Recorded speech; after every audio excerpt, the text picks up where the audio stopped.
Bonjour. Aujourd'hui, dans cette capsule de cours, je vais donc vous expliquer l'Afrique dans la mondialisation. Tous les territoires africains ne sont pas intégrés de la même façon dans la mondialisation. Une grande partie du continent est en marge de ce processus de la mondialisation. Alors, d'un côté, l'Afrique recèle des richesses importantes, donc a des atouts, si vous voulez, et des potentialités. Alors, ces richesses peuvent être d'ordre naturel, agricole, touristique. Elles sont au centre de préoccupations du continent, voire même de convoitises très importantes à l'échelle internationale. De forts contrastes régionaux caractérisent aussi l'insertion de l'Afrique dans la mondialisation. Pour commencer notre étude, on va envisager l'Afrique à travers 5 grandes régions que l'on peut dégager. Vous allez regarder la carte que je vous fournis. Et ces 5 grandes régions d'Afrique, vous allez bien les observer et suivre attentivement ce qui va être décrit. Vous pourrez ainsi faire des pauses dans cette capsule en regardant. Vous pourrez marquer une pause de façon à bien mémoriser et bien positionner déjà ces 5 grandes régions africaines. Alors, regardez la carte qui apparaît. La première région à laquelle nous allons nous intéresser, c'est l'Afrique de l'Ouest. Que voyez-vous ici, dans cette Afrique de l'Ouest qui apparaît en vert? Combien y a-t-il dans cette région de pays? Comptez, faites-le. Combien?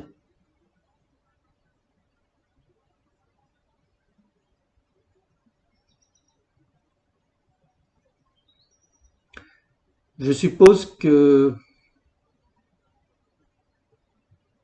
voilà, vous en avez dénombré, très probablement, allons, combien? 16, vous me dites, n'est-ce pas? C'est ce que vous avez trouvé. Bien, si vous n'en avez pas 16, c'est que tout simplement vous avez oublié un pays qui se trouve sous forme insulaire, une île, dans l'océan Atlantique. Regardez bien, vous allez trouver, c'est Cap-Vert. Passons maintenant à la région nord de l'Afrique, l'Afrique du Nord, qui est ici sur la carte que je vous propose en bleu. Combien d'États, voyez-vous? Combien d'États rassemble cette région? Facile, n'est-ce pas? Je suppose que vous en comptez probablement 6. Eh bien, vous avez raison. Vous pouvez y revenir plus tard pour les mémoriser.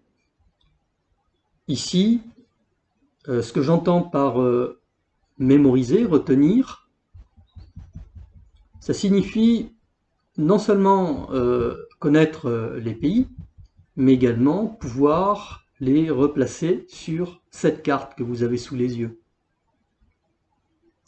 Donc la compétence que je vous demande ici de travailler aujourd'hui, c'est de bien repérer sur la carte les pays d'Afrique et de savoir les replacer sur cette carte. C'est pourquoi, afin de vous y entraîner, vous avez sans doute trouvé en pièce jointe la carte muette de l'Afrique qui vous permet justement de vous y entraîner.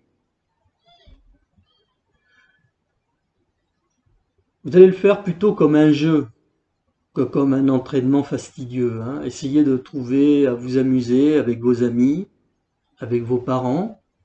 à qui, par exemple, placera le plus de pays dans une région d'Afrique sans se tromper. Ou vous pouvez donc compter les points. C'est une manière ludique, amusante, de mémoriser très rapidement tous les pays d'Afrique. C'est d'ailleurs, pour moi, je pense, la meilleure façon de mémoriser cette carte. Passons maintenant à l'autre région que vous voyez sur la carte. C'est celle de l'Afrique centrale. Combien de pays y voyez-vous? Je suppose que vous êtes maintenant rompu, l'esprit bien affûté, n'est-ce pas? Donc vous devriez, allez, comptez bien. D'accord, vous en avez trouvé 9. Peut-être que vous n'en avez que 8. Dans ce cas, n'auriez-vous pas oublié les îles de Sao Tomé et Principe? Regardez bien.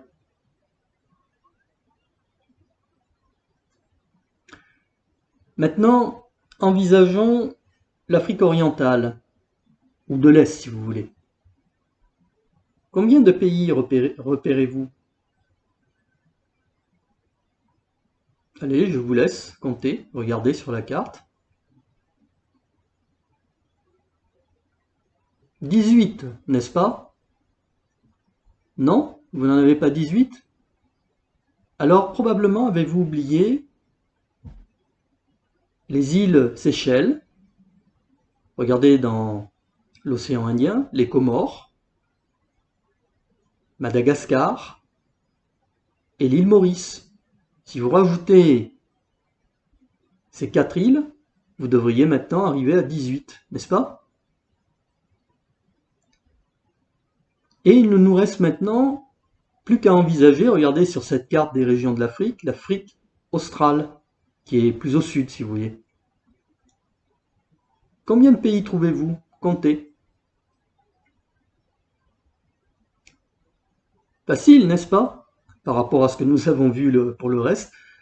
Si vous en trouvez 5, bravo, c'est parfait.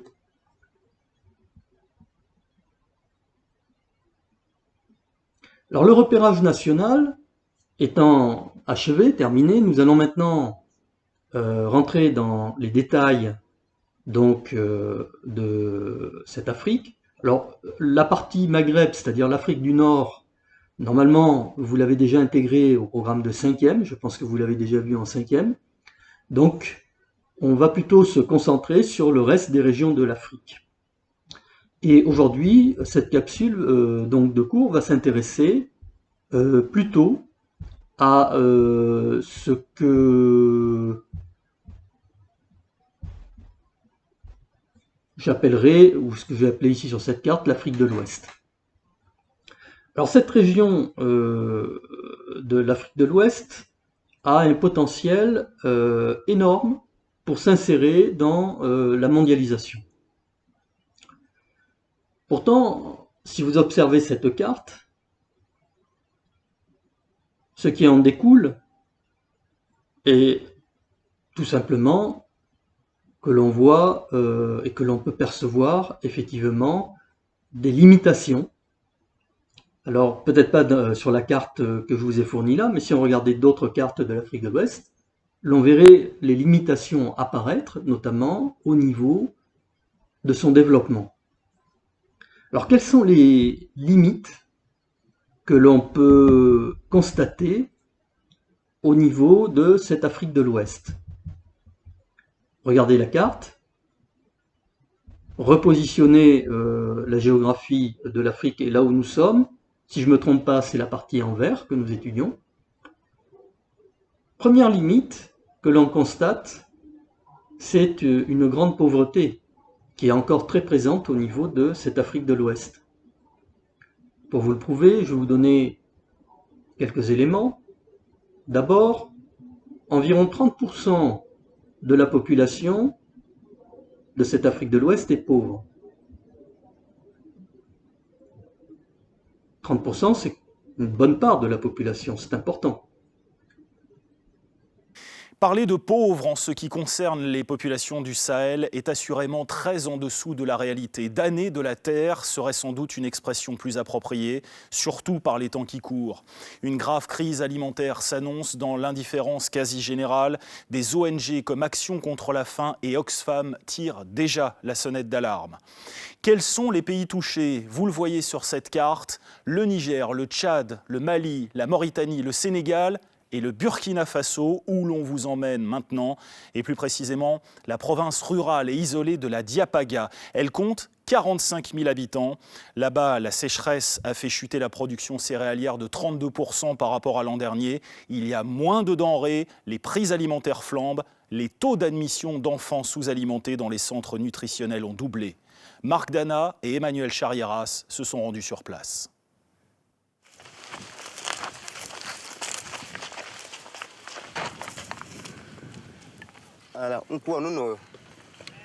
Regardez ce sol. Il est devenu tout sec. Je ne peux pas bien le cultiver. On ne peut rien en faire de cette terre.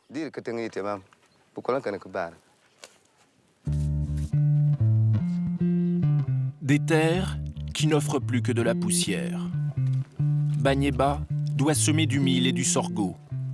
Mais cette année, ces cultures vont manquer cruellement d'eau. Normalement, à cette époque de l'année, mon grenier est encore rempli à moitié. Mais là, il ne reste plus rien. Des réserves vides, Banyeba se demande comment il va nourrir sa famille. Une deuxième année consécutive de sécheresse, du jamais vu pour les habitants de la Diapaga, cette province située à l'est du Burkina Faso. On pile ce qui reste de mil. C'est avec leurs dernières économies que Tana, la femme de Banyeba, a pu acheter un peu de nourriture. Regarde, j'ai pu avoir de la farine en ville. Il faudra qu'on tienne longtemps avec ça. Paulenli, la petite dernière, a 20 mois. Sa mère ne mange plus assez pour l'allaiter suffisamment. Préoccupée, elle l'amène au dispensaire le plus proche, à 10 km, 4 heures de marche de là. Ici, les femmes ont 8 enfants en moyenne. Avec cette nouvelle sécheresse, ce centre de soins est pris d'assaut. Il accueille plus de 2000 enfants chaque mois. C'est le seul endroit où ils peuvent être suivis médicalement.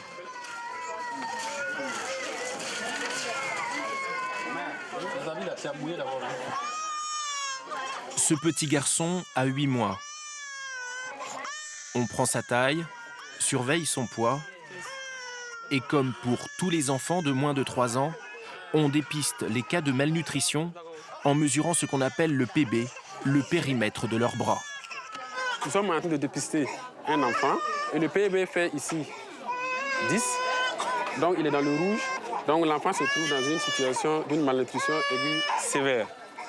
Parce que là, le PB est inférieur à 10, voilà. Ça arrive souvent? Oui, ça arrive souvent. Ça arrive souvent. Pour pallier à ces carences alimentaires, ce bébé mangera des farines enrichies en fer et en vitamines. Il devra revenir dans la semaine.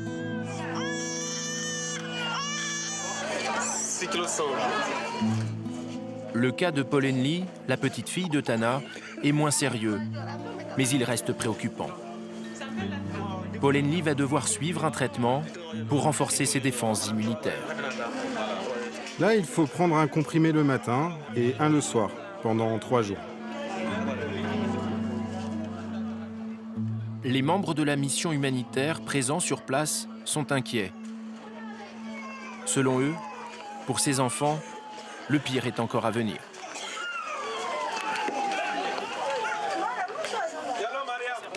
Nous avons observé une augmentation des admissions des enfants malnutris aigus sévères dans les centres de santé dans l'ordre de 200%.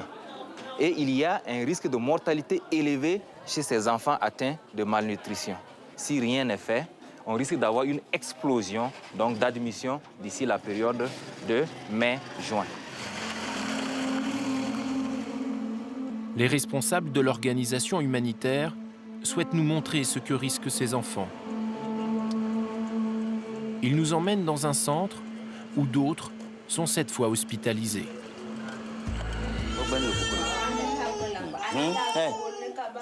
C'est l'heure de la distribution du lait thérapeutique. Des enfants malades, affaiblis et sans appétit. Des sondes nasales alimentent directement leur estomac.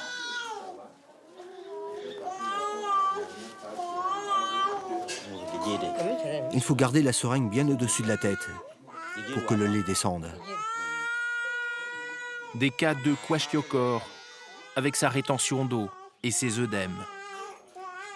Des cas de marasme, cette maladie dite du vieillard asséché, souvent aggravée par des vers intestinaux. Une quarantaine d'enfants sont soignés ici chaque mois.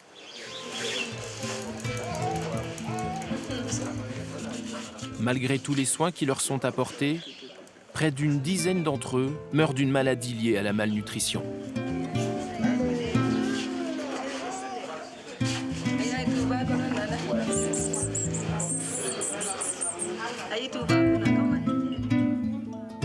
Pour nourrir leurs enfants, les habitants de la Diapaga vendent ce qui leur reste, quelques bêtes.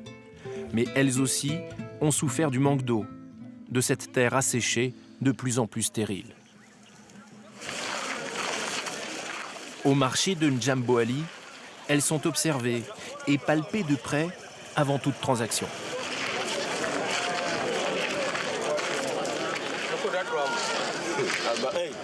Combien tu me la vends? Celle-là 7500. C'est d'accord, je te l'achète. Des côtes apparentes et l'animal jugé trop maigre perd de sa valeur. Quelle que soit l'espèce, bien peu d'argent pour acheter des céréales plus chères de 40%. C'est l'autre cruelle équation de la sécheresse.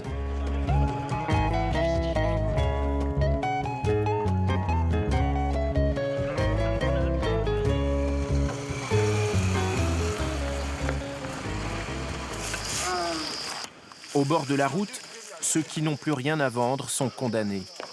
Comme prisonniers de cette famine, ils déterrent les pierres. Nous retrouvons Banyeba. Avec les membres de son village, ils aménagent leur sol.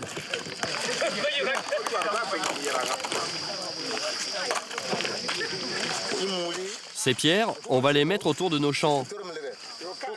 À la saison des pluies, elles vont retenir les eaux et leurs sédiments sur nos terres. Comme ça, elles donneront plus de céréales.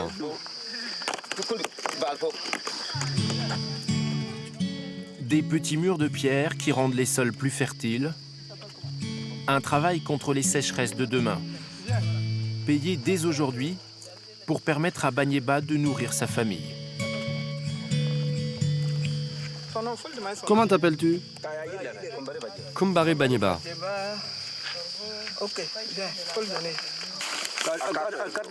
Voilà 15 000 francs CFA, 23 € pour 15 jours. Que vas-tu faire de cet argent?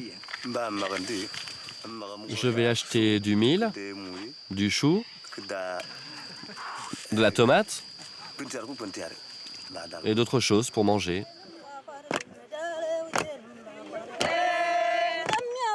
On construit aussi des digues pour la culture du riz. Face à la famine, l'aide humanitaire distribue souvent des sacs de nourriture et repart aussitôt. Mais ici, on travaille à long terme. Éric Pitois représente la Commission européenne. Là, l'argent qu'ils vont gagner, qu'est-ce qu'ils vont en faire la prochaine fois? Ils vont encore acheter du mil? L'Europe finance ce programme Cash for Work, argent contre travail, destiné aux familles les plus vulnérables. Quand on est au fin fond de la Somalie, qu'il n'y a plus du tout de nourriture, on est obligé de faire de la distribution. Mais quand on peut éviter de faire de la distribution, que les marchés sont fonctionnels, il vaut mieux injecter du cash dans les marchés. Pour la bonne raison, c'est que ces gens-là vont avoir de l'argent, ça les responsabilise, ça leur permet de faire ce qu'ils veulent avec leur argent. En général, ça va en priorité dans la nourriture, ça peut parfois leur permettre de diversifier aussi les sources de nourriture. Et puis, l'autre avantage, c'est que ça fait fonctionner aussi le circuit du marché. Donc, il y a plus de gens qui, indirectement, bénéficient de ce genre d'aide. Au Burkina Faso, 7 millions de personnes sont menacées par cette crise alimentaire selon les autorités qui lancent un appel à l'aide internationale. Pour attirer l'attention, les organisations humanitaires font appel à des personnalités. Première arrivée, Tikenja Fakoly, la star ivoirienne du reggae.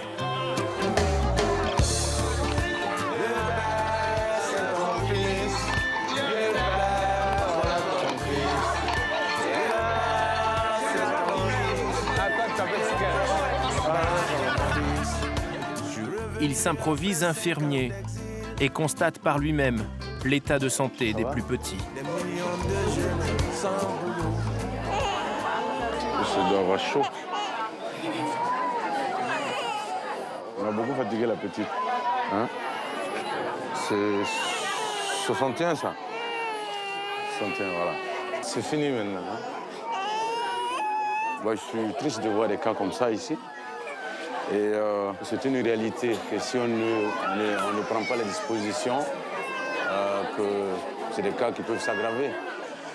Niger, Tchad, Mali, Mauritanie, la situation est aussi alarmante dans d'autres pays du Sahel. Dans 2 mois, on risque de se retrouver en face d'une situation catastrophique dans le Sahel. Et je pense qu'on peut agir si maintenant on prend les dispositions. Donc je suis là pour pousser ce coup de gueule, attirer l'attention de la communauté internationale, attirer l'attention en tout cas de tous ceux qui veulent faire quelque chose pour que nous puissions sauver des enfants, parce que les enfants représentent l'avenir de ce pays d'abord, ensuite l'avenir de l'Afrique.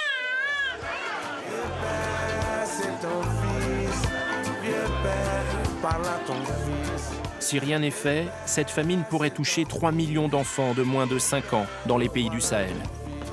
Selon les organisations humanitaires, près de 16 millions de personnes sont menacées.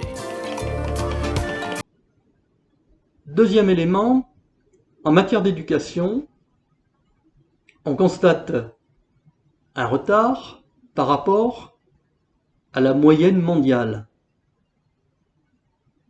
C'est-à-dire qu'il y a beaucoup plus de gens non cultivés, illettrés dans cette partie du monde que par rapport à la moyenne mondiale. Troisièmement, la majorité des pays d'Afrique de l'Ouest ont de nombreux retards de développement. Dans le domaine par exemple de la santé, dans les domaines de l'économie, de l'accès à l'emploi, etc. De nombreux retards de développement. Vous l'avez vu en 5e, l'indice qui permet de mesurer cela s'appelle l'IDH, l'indicateur de développement humain. Et cet indice, vous savez, est sur une fourchette comprise entre 0 et 1. Plus la valeur s'approche de 1, est proche de 1, et plus on a affaire à une zone géographique ou un pays très développé. Plus on se décale vers le 0, et plus, bien entendu, vous l'avez compris, le pays est sous-développé. Eh bien, l'IDH d'un des pays d'Afrique de l'Ouest, qui s'appelle par exemple la République démocratique du Congo, cet IDH est compris à 0,459. C'est l'IDH que l'on mesurait en 1918, parce que j'ai pas les... pas 1918, pardon, excusez-moi, 2018. Je n'ai pas le chiffre de l'IDH de la République démocratique du Congo de l'année dernière. Je ne l'ai pas encore trouvé. Donc, je vous donne le chiffre d'il y a 2 ans en arrière, et on était à 0,459. Ce qui place, si vous voulez, la République démocratique du Congo au 179e rang mondial sur les 194 pays que compte notre planète. D'accord? Donc vous voyez bien que c'est un des derniers pays au niveau de la richesse. C'est donc l'un des pays de grande pauvreté, quelque part, alors que d'un autre côté c'est paradoxal, parce que si on regarde en République démocratique du Congo, il s'y trouve des richesses. des richesses par exemple minières, etc., dont on reparlera plus tard. Deuxième limite de cette région donc d'Afrique de l'Ouest, ce sont les instabilités et les problèmes politiques qui caractérisent cette région. En effet, si on regarde à la loupe un peu ce qui se passe dans cette région d'Afrique de l'Ouest, eh bien, on retrouve de nombreuses situations de guerre, de conflits importants, ayant des conséquences désastreuses sur les populations locales. Alors, vous avez tous entendu parler de cette guerre au Mali, avec les terroristes de Boko Haram, notamment, qui ont ravagé le Mali.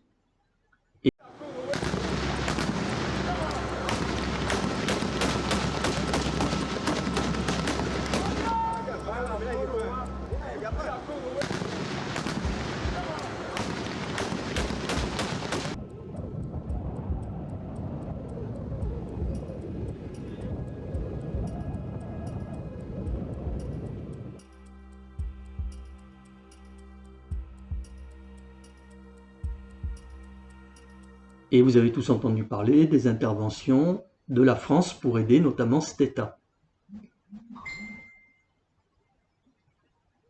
Deuxième point, deuxième limite qu'on peut trouver dans cette Afrique de l'Ouest, ce sont les trafics en tout genre, et notamment les trafics de drogue qui ont tendance à exploser, qui sont devenus légion. D'ailleurs, on peut dire même que l'Afrique de l'Ouest est aujourd'hui une plaque tournante mondiale de la drogue.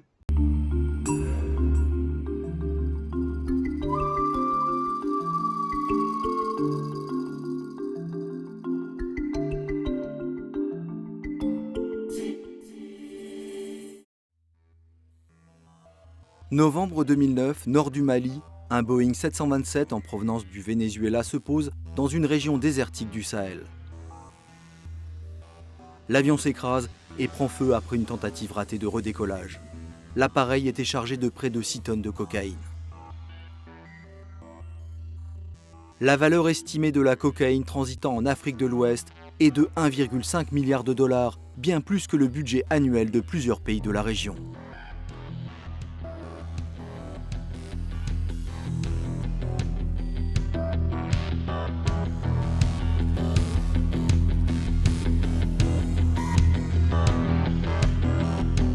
Drug in West Africa in particular, but in Africa in general, have become a problem. Aujourd'hui, le trafic de drogue met en péril tous les progrès dans la région. L'argent sape les institutions, impacte les tentatives d'élections libres et est une menace pour les fragiles démocraties et les récentes avancées sociales. Le manque cruel de centres de traitement pour les consommateurs aggrave la propagation des épidémies. Le taux d'utilisateurs par injection infectés par le VIH est massivement plus élevé dans les pays qui les considèrent comme des criminels plutôt que comme des patients. L'attitude des gouvernements qui criminalisent l'usage de drogue plutôt que de le prévenir ou de favoriser l'accès aux soins a surpeuplé les prisons et a aggravé les problèmes sociaux et de santé publique. Dans le même temps, les puissants, profitant des milliards de dollars générés par le trafic, sont souvent intouchables et ne rendent jamais compte de leurs agissements devant la justice. Une approche plus équilibrée permettrait de poursuivre plus efficacement en justice les barons de la drogue et de mieux accompagner les utilisateurs avec des soins appropriés.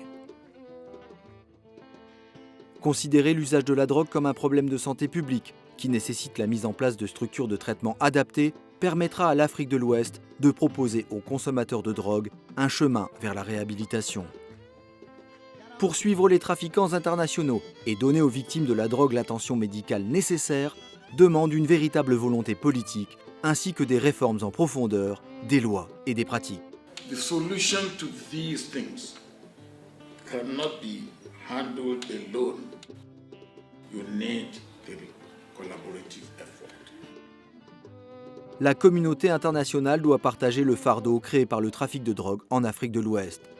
Cette région n'est ni le principal producteur, ni le plus grand consommateur des drogues qui transitent vers l'Europe ou l'Amérique du Nord. La Commission ouest-africaine de drogue, initiée par Kofi Annan et présidée par l'ancien président du Nigeria, Olusegun Obasanjo, est une entité indépendante composée d'Africains de l'Ouest venant du monde politique, de la société civile, du secteur de la santé, de la sécurité et du monde judiciaire. Le rapport est l'aboutissement de 18 mois de recherche et de consultation. I hope that the report will really generate serious discussion and debate on this important topic. Drugs may have killed many people, but I maintain that wrong governmental policies have killed many more, and we need to rethink.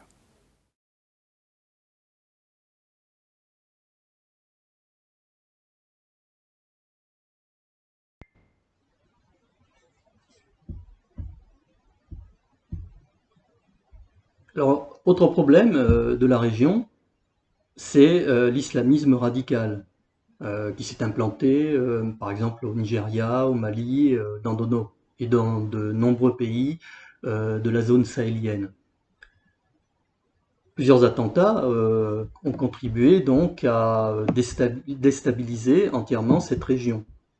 Et ça, c'est un élément, malheureusement, en défaveur de l'Afrique de l'Ouest. Néanmoins, malgré ces difficultés, le développement de l'Afrique de l'Ouest est en marche. En effet, cette région dispose de nombreux avantages. Alors, la première, c'est la présence de matières premières importantes qui représentent un potentiel d'envergure pour la région. Le Nigeria est par exemple le premier producteur de pétrole et de gaz naturel du continent. Le Niger, le deuxième pays que je cite maintenant, c'est plus le Nigeria, donc le Niger, lui, a des réserves d'uranium très importantes. Et vous savez qu'avec l'uranium, on fait l'énergie nucléaire. Enfin, d'autres pays comme le Mali, le Sénégal, ont un gros potentiel touristique. Certes, actuellement un peu limité, éclipsé par le terrorisme, comme par exemple au Mali, mais le potentiel touristique, il demeure quand même très fort.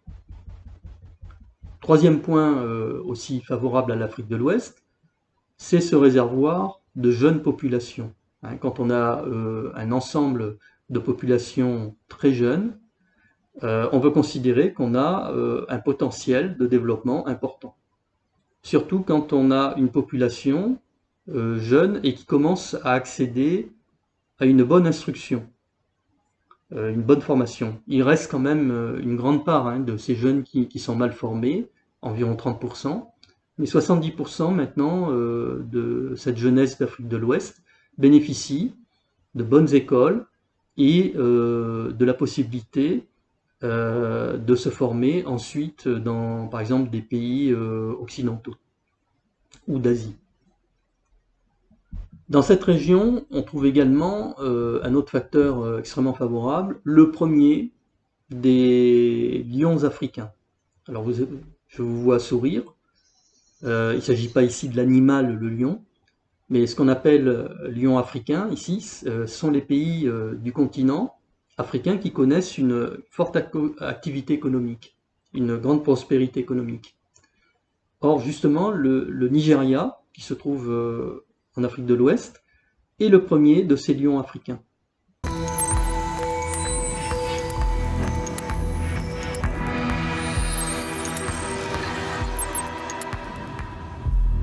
Bienvenue dans Géopolitis, destination le Nigeria, ce géant africain. C'est le pays le plus peuplé d'Afrique et bientôt le troisième pays le plus peuplé de la planète.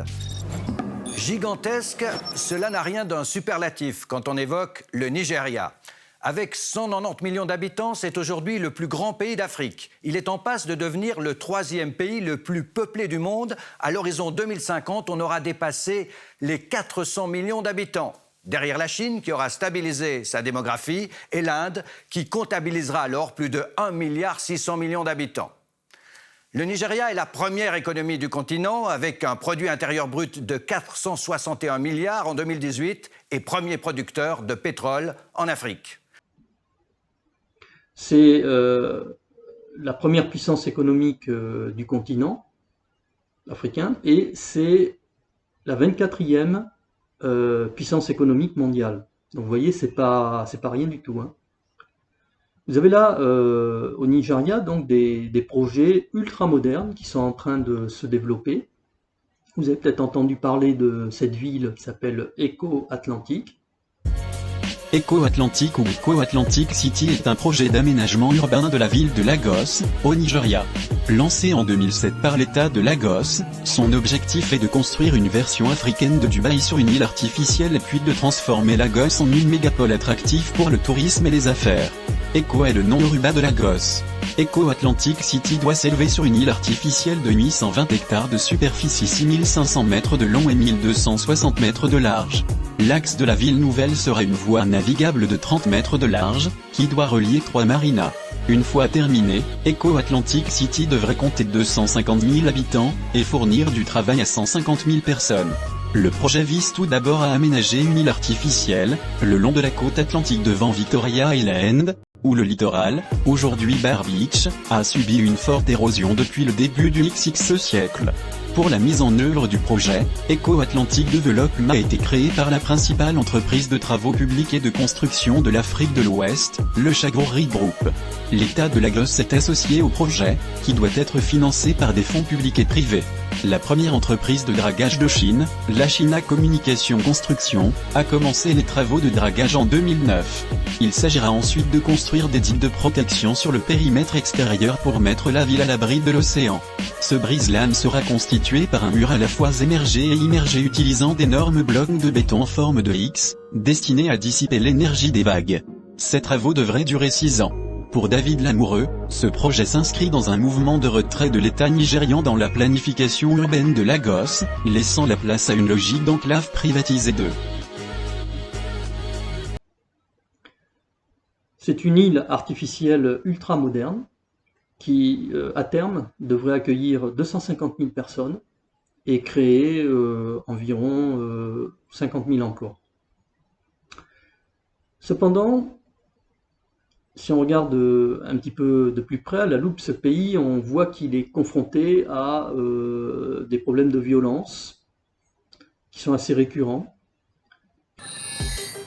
Gouverner le Nigeria n'est pas une sinécure. Imaginez un pays grand comme 1,5 fois la France où coexistent plus de 200 ethnies.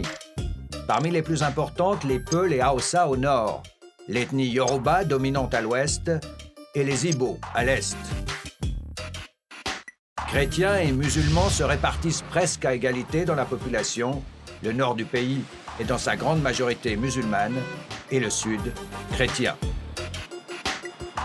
Pour maintenir ensemble cette formidable mosaïque nigériane, l'État est organisé en fédérations. Elles sont au nombre de 36, avec en plus le territoire d'Abuja, la nouvelle capitale fédérale depuis 1991. Hormis Lagos et ses 22 ou 23 millions d'habitants, une quinzaine de villes dépassent le million. On vous le disait, ce pays est un géant. Et notamment ce terrorisme du groupe Boko Haram que j'ai cité tout à l'heure. Cela fait que, bien entendu, ça limite le développement du pays. Des maisons saccagées et des sols calcinés. Dans ce village du nord-est du Nigeria, les stigmates d'une attaque de Boko Haram. Les opérations du groupe djihadiste ont regagné en intensité depuis plusieurs semaines face à une armée impuissante.